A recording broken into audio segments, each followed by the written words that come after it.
Good evening and welcome to another interesting episode of the program Service to Humanity, a program which updates you on the activities of the Federal Ministry of Humanitarian Affairs, Disaster Management and Social Development, and agencies under its supervision. I am your host, Habiba Zakzak. Last week, the federal government, through the Ministry of Humanitarian Affairs, resumed payments of monthly stipends to beneficiaries of the Conditional Cash Transfer Program across the country. A new innovation in this payment is the digitization of process, which was launched in Abuja by the minister. Details of this event forms part of our program tonight. We will also bring you a review of the journey of the N-Power Batch C from when the minister announced the expansion of program to accommodate additional 500,000 beneficiaries to the flag off of the distribution of engagement letters to beneficiaries in the FCT. These and more coming up in the course of our package today. After this short break, do stay tuned. The N-Power program is key to helping young Nigerians acquire and develop. The federal government of Nigeria remains committed to including and protecting persons with disabilities to guarantee that no one is left behind. I see that we are going through challenging times, and I see this woman running all about the country trying to help our people, because this lady is doing a very good job for our country. Thank you. Thank you for all what you have been doing for us.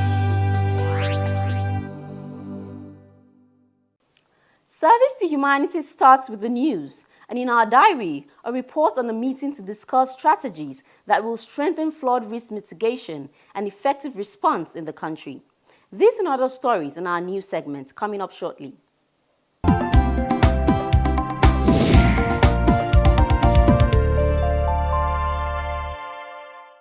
Stakeholders have described JIP 2.0 as an initiative that will better the life of Nigerians, especially the youth and women, as the program will boost their confidence and destroy traditional gender roles. They were speaking during the formal launch of the second phase of the government enterprise and empowerment program tagged JIP 2.0. Taking a look at the models used by countries like Rwanda, Indonesia, Ethiopia, where agriculture has shown its dominance over non-agricultural activities by using its potential to drastically reduce poverty. We have what is going on now under JIP as a way to also help our youth, particularly embrace agriculture and also lift them out of unemployment and poverty. I'm confident that the gaps identified in the implementation of the first phase of JIP have been well documented so as to avoid the pitfalls. No doubt, as a product which touches the lives of women and youth, it will bring about renewed confidence and prepare them to make informed decisions and manage their finances effectively. Some others, while commending the initiative, expressed their willingness to partner with the ministry in achieving the objective of the program. Anything you are giving to a woman is shared by nearly 1,000 persons, because she will give to the children, and the children will give to others, and you have an expanded coverage. So our sister and the Ministry of Humanitarian Affairs, we identify with you in the Ministry of Labor. We will assist. We are happy to be part of this very laudable federal government program because of our national footprint. An agency of government charged with the responsibility primarily for citizens' engagement. So our first duty is to take the message to the Nigerian people that there is this program that the government has put in place specifically to fight poverty and to enhance our social well-being. The JIP program, since its inception, has helped in alleviating poverty in the lives of Nigerians, as it targets small-scale businesses who are not able to access credit conventionally through commercial banks. Speaking earlier during the launch, the minister said JIP is directed to provide both soft and affordable loans for beneficiaries and remains the driving force in poverty reduction in Nigeria. The National Social Investment Program, and by extension the JIP, currently remains the main driving force behind the poverty reduction in Nigeria. Let me especially appreciate His Excellency, the Vice President of the Federal Republic of Nigeria, in whose office commenced the implementation of the NCIP. With that solid foundation, we are able to transit to the current levels of implementation smoothly.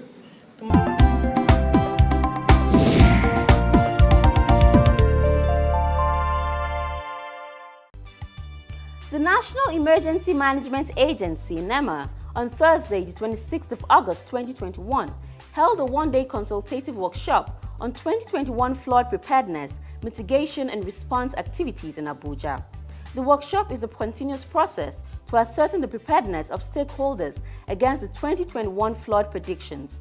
It had in attendance stakeholders from hydrological and meteorological organizations. The program was declared open by Al-Hassan Nuhu, Director, Research and Forecasting, NEMA.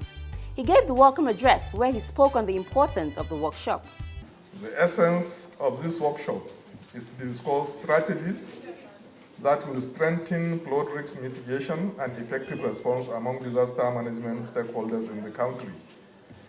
This gathering has become more necessary considering our past experience of unprecedented flood and other disasters that had affected several states in Nigeria and wreaked havoc on communities.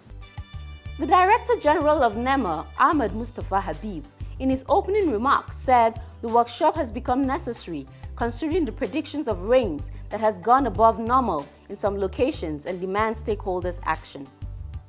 As part of our collective responsibilities, ministries, departments, and agencies need to always come together with the view for effective response to save lives, properties, and infrastructures. Since the release of the climate prediction by NIMET and flood outlook by NISA, NEMA carefully planned series of activities relating to flood preparedness, mitigation, and response measures, most of which have been implemented.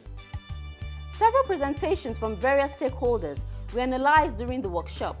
The Ministry of Humanitarian Affairs, Disaster Management and Social Development, which is the supervising ministry, was actively represented by Dr. Abubakar Suleiman.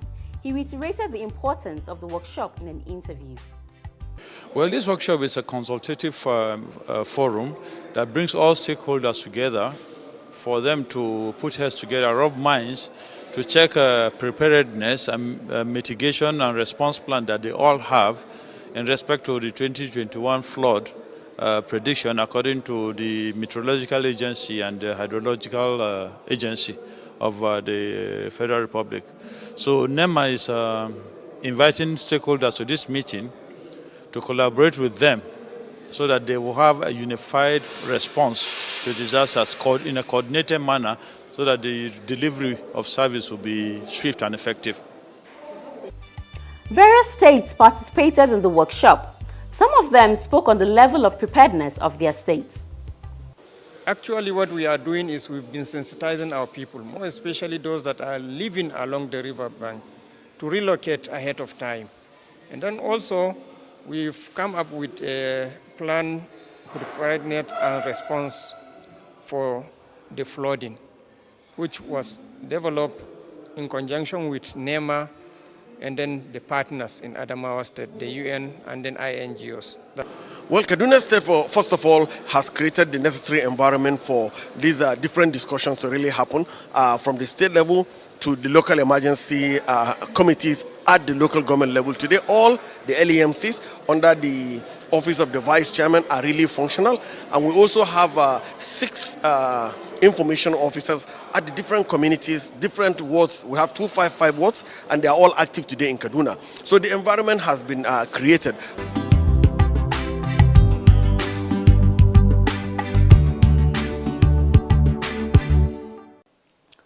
It is good to know you're still with me on the program Service to Humanity. As a result of some challenges faced in the payment of the beneficiaries of the Conditional Cash Transfer Program, the payment ceased for a short period of time. The Minister of Humanitarian Affairs, Sadia Umar Farouk, recently flagged off the recommencement and digitization of the payment of stipends to beneficiaries. The story takes us also to Kaduna, where the cash transfer office is taking its cue from the center. Let's take that full story.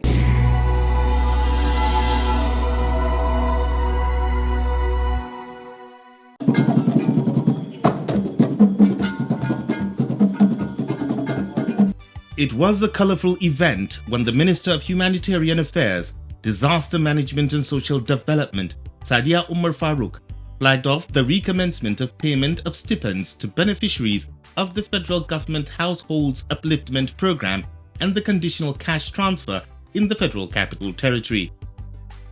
The minister, while performing the ceremony, explained that with the flag-off, payment will recommence in all participating states in the country. She explained the implementation process.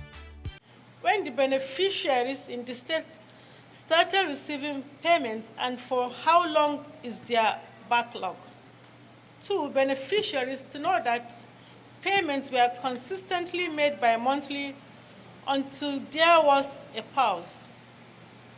That also the pause became necessary as a result of change in administration management, tweaking of payment modalities to respond to cashless realities, security concerns, and digitization of the payment processes for improvement and enhanced service delivery. Ensuring value for money, transparency and accountability, and most importantly, the effect of restrictions on mass gathering as a result of the COVID-19 pandemic and the protocols. The minister further explained that beneficiaries will be migrated from offline payment systems to open online systems using accounts opened by licensed payment service providers like commercial banks, microfinance banks, and mobile money operators. With this development, beneficiaries can access or control their accounts using personal identification numbers, perform all transactions like withdrawal, bank transfers, and bill payments, etc. For now, 25% of the beneficiaries are targeted, and we will gradually extend this to all beneficiaries as far as industry constraints will allow. The Federal Capital Territory focal person, Mrs. Chiwendu Amba, said the conditional cash transfer has achieved tremendous success across the nation. Beneficiaries from all states have benefited from the exercise. She explained some of the challenges faced and what is being done to tackle the problems. Not limited to vulnerability of the beneficiaries to bandits, incomplete or data or double payment due to data mismatch, grievance from community members, etc. It is on this premise, therefore, that the e-wallet cards have been introduced to address these inherent challenges and to pave way for seamless cash transfer scheme. The National Coordinator of the Social Investment Programs, Engineer Umar Binder, was on ground to speak on the NSIPs. Now, when you cannot be trained and you cannot get loan from JIP and you are not participating in feeding children, still, the government, under the leadership of this woman in this sector, said that you will not be left out. That is where the conditional cash transfer comes in. While explaining the digitization of the conditional cash transfer, the National Coordinator commended the Minister. This is another phase of the Conditional Cash Transfer Program, which focuses on digitization and financial inclusion. The Honorable Minister must be commended for her relentless efforts in transforming the Conditional Cash Transfer Program from one that pays beneficiaries stipends through virtual accounts to one that is now transactional, with the characteristics for savings, withdrawals, and transfers of funds. This will enable our beneficiaries to have sustainable transactional accounts to meet current economic realities. In Kaduna State, payment cards were distributed to beneficiaries as part of the process marking the recommencement of payment to beneficiaries. Head of the conditional cash transfer in the state, Hajia Hawa Abdul Razak, explained the program in Kaduna State. Kaduna State, the first pilot local governments were 9, and now the other 14 local governments were being included. For Kaduna State, we have the 23 local governments now, and over 70,000 beneficiaries will be collecting their stipends very soon.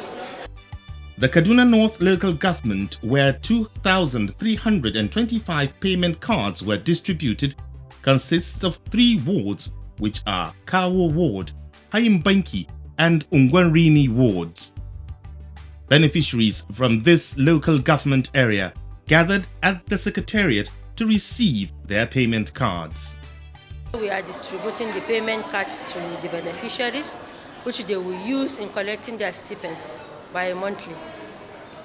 Though very soon it will be digitized, they will be paid in their accounts. We have been collecting their account number and phone numbers, which they will use in sending the stipends into their accounts. And for the phone numbers, they will use that in sending their stipends through the e-wallet. So everything will be digitized very soon. Beneficiaries appreciated the government for coming to their aid in such trying times.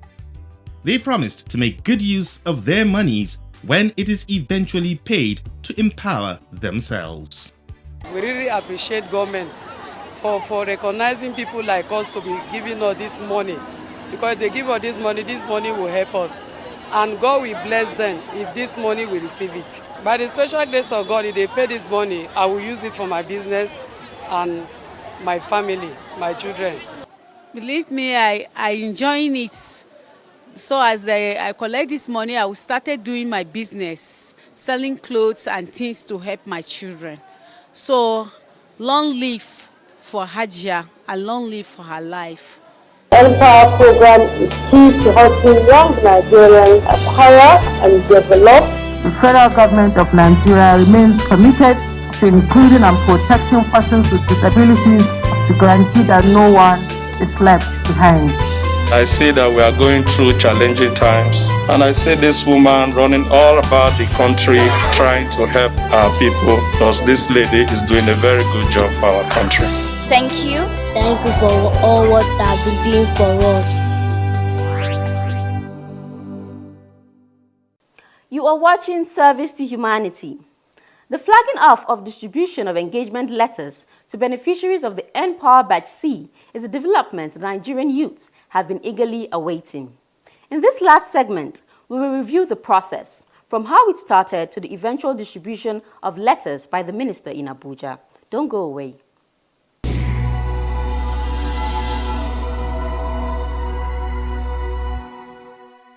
Empower is a scheme set up by the administration of President Muhammadu Buhari in 2016 to address unemployment amongst Nigerian youths between the ages of 18 to 35. It provides a structure for, amongst other things, large-scale skill acquisition and development, and to ensure that each participant will learn and practice what is necessary to create or find work. Since its inception in 2016, 2 batches, A and B, numbering about 500,000 beneficiaries, have successfully gone through the 2-year program.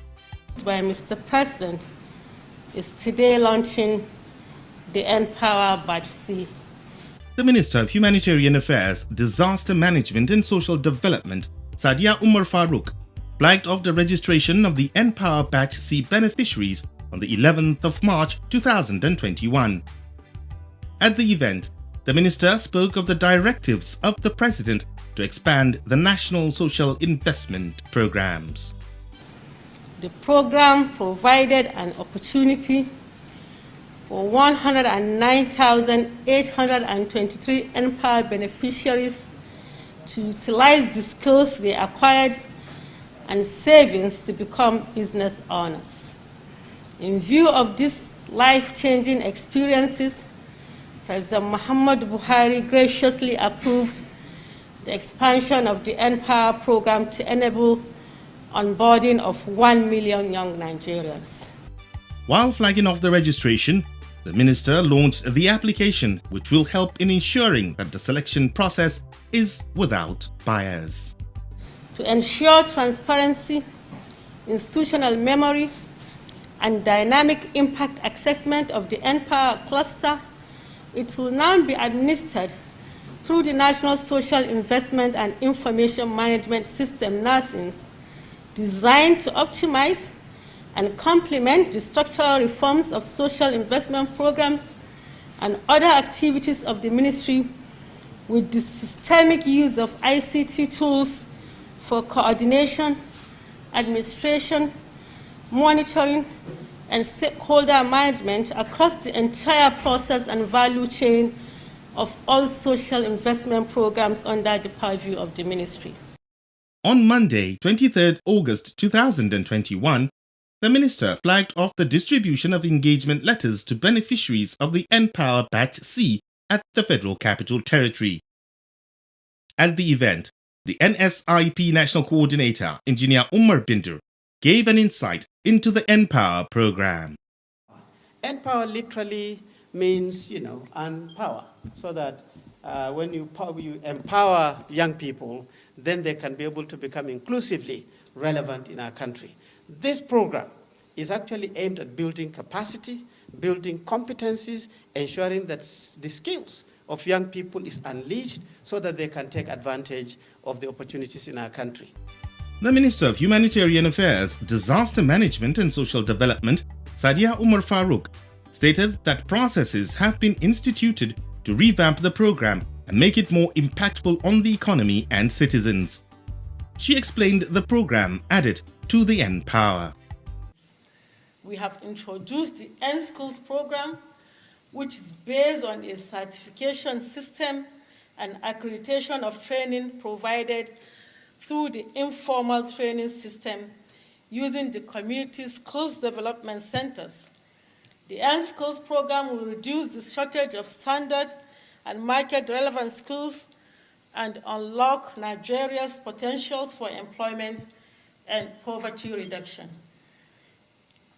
It will provide job opportunities to over 120,000 unemployed youths in 2021 in areas such as mobile money service, smart devices repairs, beauty therapy, cosmetology, woodwork and furniture making, garment making, and welding and fabrication.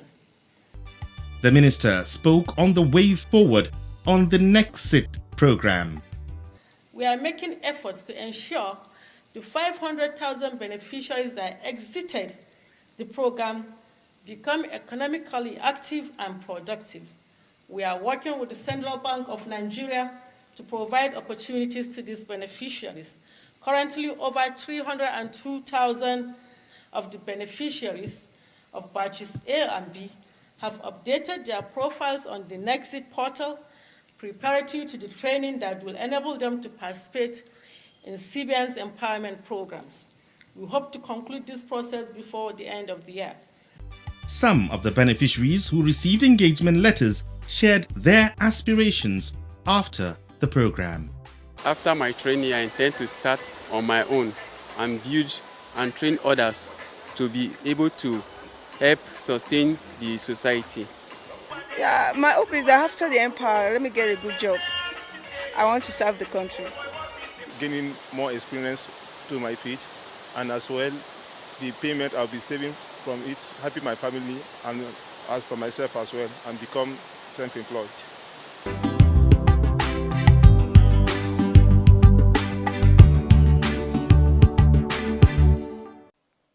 On this note, we wrap up this week's episode of Service to Humanity. Of course, the government will not relent until its mandate is achieved. Until I come your way next week with another exciting episode, do stay safe.